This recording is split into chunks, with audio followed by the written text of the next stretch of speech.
Ikaw papasok ka dun sa senaryo, baka nga ikaw pa yung mapaglingilan. Nagsimula rin sa simpleng alitan ang naging sakitan sa Bacoor, Cavite nitong Abril. Sa kuha ng CCTV camera na nag-viral sa social media, bakit ang pakipag-usap ng isang grupo sa security guard ng isang subdivision. Nang biglang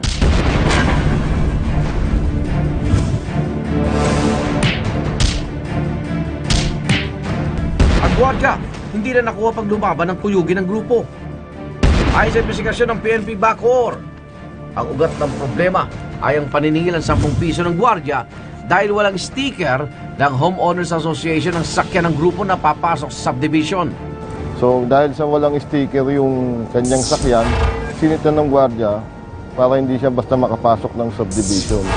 Pero minasama yun ng driver kasi residente siya doon.